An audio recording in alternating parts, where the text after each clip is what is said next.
Hello! I am back in my usual setup when I do makeup videos. It's too cold to have my hair like that in a bun. I need it like a scarf down in the back of my neck. So as you can probably tell, if you've seen any of my other videos, I'm in my makeup setup right now. I sit here when I film makeup videos because the lighting is good. The background, not so much. But today, I thought I would talk about my experiences and thoughts on therapy. I have recently just gone back to therapy after 8 months of not being in any therapy at all. I actually, and I know a lot of you can probably relate to this, I actually stopped going to counselling and I kind of just cancelled without actually telling my counsellor. I go to a private counsellor, it's not through the NHS, so I do have to pay for it. And private counselling is quite expensive, but from my experience is definitely worth it. But I think it is difficult to go back after such a long time. I think I should probably start at the very beginning. I remember going to my first counselling session when I was in primary school, so I think I was about primary 5, so I don't know, maybe about 9 or 10 is the first time I went to a counsellor, because what I was experiencing they thought was panic attacks, and it did turn out that that's what it was. So I went to CAMHS, which is like a mental health place for kids and young people, adolescents and stuff like that. Like a lot of other people, I had a really bad experience. I went for maybe a couple of sessions and they said I didn't need it, I didn't need counselling, and my counsellor was actually leaving CAMHS, and so they decided not to give me another counsellor because they felt I didn't need it. I do vaguely remember the counselling sessions as well as being quite confusing because nobody really explained to me at the time why I was there or what was happening. Like, I remember going to a room with this lady that I'd never met, and she was talking to me about if a lion was chasing you, you'd get this sensation called fight or flight, and you either run up a tree or you'd run away, or you'd... And I was like, what are you talking about? Yeah, I'm not sure if adults just find it difficult talking to children about mental health. I think at that time, so that was over 10 years ago, so at that time people were also not that familiar with mental health. I know my parents definitely didn't know that much about mental health and stuff like that. I don't think there wasn't really like social media or anything. People couldn't talk about things, and so it kind of just got swept under the carpet, and I just never got asked to come back to that centre. So that was kind of that, and then my anxiety continued, of course, because I wasn't getting any help for it at all. I think people didn't know whether my outbursts and difficult times and feeling ill and stuff, people kind of thought it was medical, doctors and my parents and stuff like that, so they were looking for so many different things to try and see what it was, and they never really found anything. They found out that I had a thyroid issue, but it didn't really explain the panic attacks and things like that. And so years later, when I was about 14 or 15 or 16, I went back to another therapist, and obviously I didn't go to CAMHS anymore, so my dad got a deal with a private therapist that was recommended by a private hospital and everything like that. We decided that the anxiety was so bad, we wanted to try and do everything we could to try and get rid of it. At this point as well, I was much more articulate and I was able to talk about how I actually felt and why I felt that way. I knew I had anxiety, I knew I had a mental health illness, so it was easier in that respect. I was able to actually say, this is what I go through and this is what's happened and stuff like that. However, I went to this counsellor and I went once a week, I think, and she was absolutely awful. I just want to point out as well, just because I had a bad experience with that counsellor, maybe other people would have had a good experience with that counsellor. It's just about the relationship between both of those people and what that person's trained in. Sometimes there are therapists that are just not good therapists and they shouldn't be therapists. But just because I had a bad experience with this woman, it doesn't mean that she's not a great therapist, because I'm sure she had other clients that really valued her and stuff like that. But for me, I went in with quite a severe anxiety disorder. I came out with just I came out with a severe anxiety disorder and pretty severe OCD. I'm not saying that she gave me OCD, but I think a lot of the stuff we talked about really triggered me and made me more anxious, and I didn't really get a chance to resolve it. Every week I would go in to see this woman as well. She would always forget my name, which I think when you're going into a really intimate, really difficult, vulnerable state, and you're pouring everything out into one person that you've never met, that you don't really know, that you know is trained to help you, if the first thing they're doing when you're going in is forgetting your name or not really remembering who you were and having to look over their notes about what we talked about last week, you already feel like you're not valued by that person. You already feel like you're just there to pay her and to get her money, which I found really difficult. Even though I was only a teenager, I was only like 15 or something like that, I still found that difficult, and I knew that that wasn't right. I have quite spontaneously decided to film this video as well, so I'm sure there's going to be parts that I miss out, but I wanted to talk about it today. I just really felt like talking about it because I recently got back to my other counsellor. So yeah, that was that lady. I actually did give it a good shot with her, but it didn't work out for so many reasons. I remember at the time also feeling like I'm a 15-year-old girl and all my friends are going to basketball after school, or they're going to their friend's house after school, and I'm going to talk to somebody that I don't know about my childhood and about how I have these intrusive thoughts, and I just felt like this isn't fair. This is not what I want to be doing. So I stopped going there after a while, and my OCD and anxiety were worse than ever. So I then kind of tried to battle it out again on my own, because that was 2 therapists kind of failed. Two times I've tried and it didn't work out.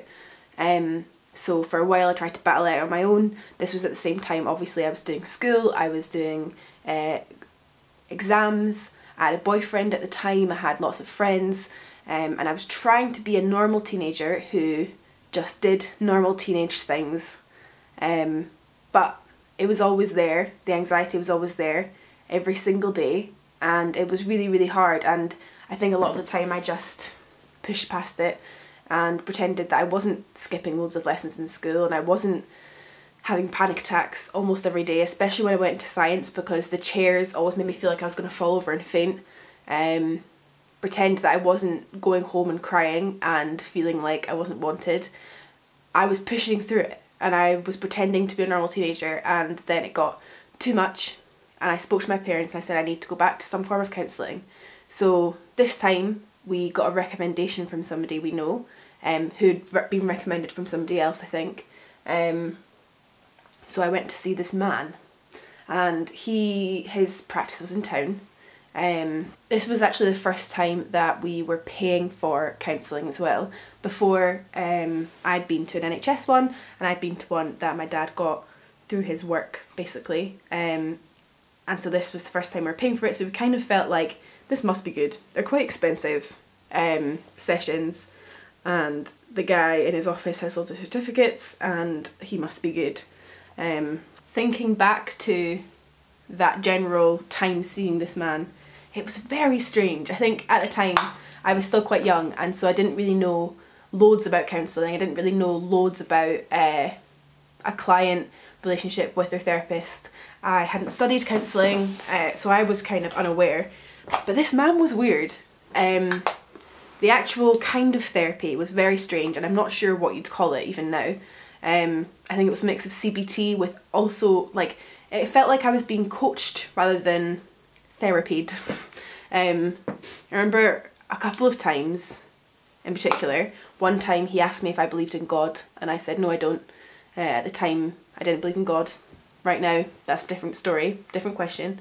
But at the time I didn't believe in God, and I said no, I don't.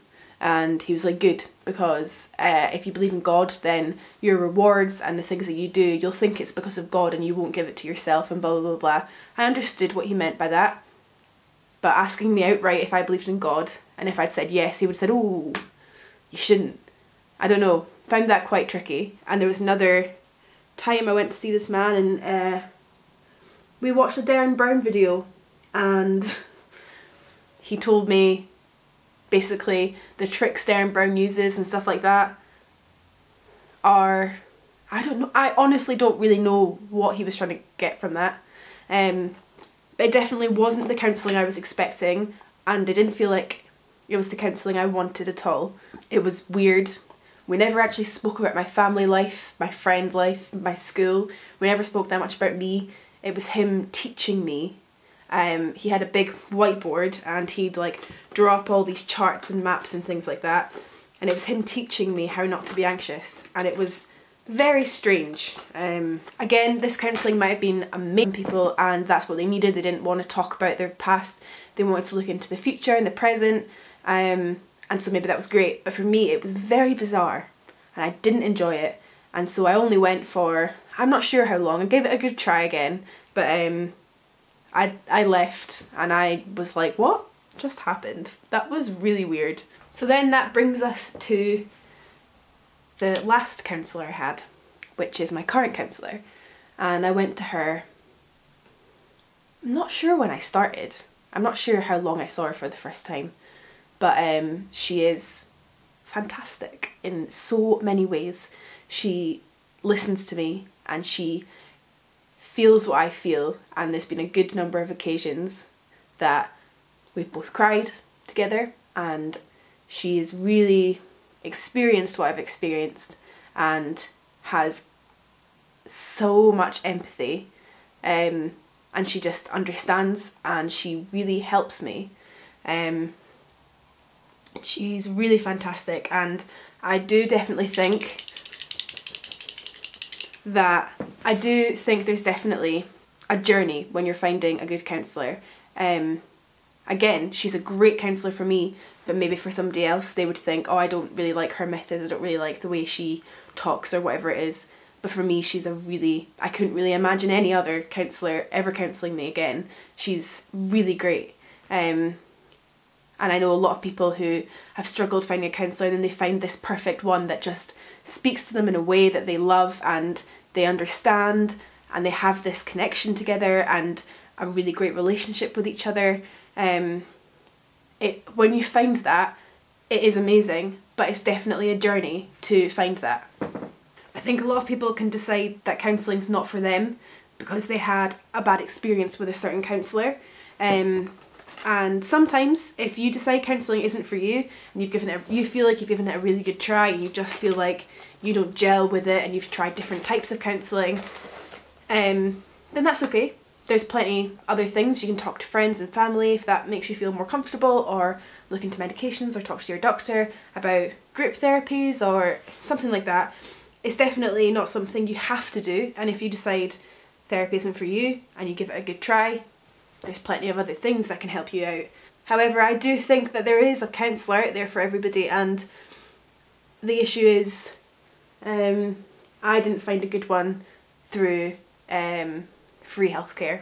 It doesn't mean that there's not good ones out there definitely is, but I didn't find one and I have to pay a fair amount of money for my sessions. But again, like I've said, I find it totally worth it, and she does such amazing work that it's definitely worth the money for me. That brings us to the current day, when I decided I wasn't able to go to counselling anymore. It wasn't I didn't want to, because I absolutely loved my counsellor, and actually she was making me better. I was at a place where I felt really independent and confident and stuff like that in certain things. I definitely had a long way to go, so could have used more of her help, but I just didn't actually feel able to anymore, and I don't know why that happened, how that happened. I think the distance for me is always a problem. Travelling for me is always a problem, and back then it was, and it still is now, and hopefully we can talk about that and get that out of the way, and hopefully I can start becoming more comfortable with it. Also, there was a lot going on in my life at that time, and it just felt like it was one more thing that I had to have responsibility for and make appointments for and all that kind of stuff. I didn't feel able to do that, and so I just quit. However, it has been 8 months since then, and I texted her recently and I said, can I please come back, and I'm sorry that I couldn't tell you that I needed to leave, but I needed to leave. And And like any good counsellor, she understood, and she, I imagine, has been in probably some similar situations before. She's a counsellor and she's a good counsellor, and so while she would have preferred I had messaged her and told her at the time that I couldn't go, she welcomed me back, and I'm now in counselling again. Once every couple of weeks I call her because I still don't feel able to meet up face to face because of the distance and stuff like that. But we found a way to meet and to talk, and that's really important. A really important thing I want to say before I go is I think a lot of people sometimes think they're not sick enough or they're too sick to go to therapy. For a long time I felt like there's no way someone can help me, I'm way past help. And then I've also had times I've been like, I've never had a really horrific loss in my family, I've never had somebody physically abuse me, I've never had a really horrific experience, so why am I in counselling? One, these are all questions you can ask your counsellor and talk to her about. I talked to mine about it and she definitely comforted me. But two, you're never too sick or not sick enough to go and get help. It doesn't matter the reasons you're struggling. It doesn't matter if it's something that sounds mundane or sounds stupid or something that sounds too big to talk about, or it doesn't matter why you're struggling. It matters that you are struggling in whatever way it might be. And therapy can really help. I've heard difficult times people have had in therapy. I've heard about not so great counsellors. I've experienced a lot of that, but I still didn't give up hope with counselling, and it is something that can help everyone. So that is my long line of therapy experience. I think there's a lot more that I would have said if I had actually planned this video, but I just really wanted to film it. I just kind of thought of it and thought of all the things that have happened, and I really wanted to film it.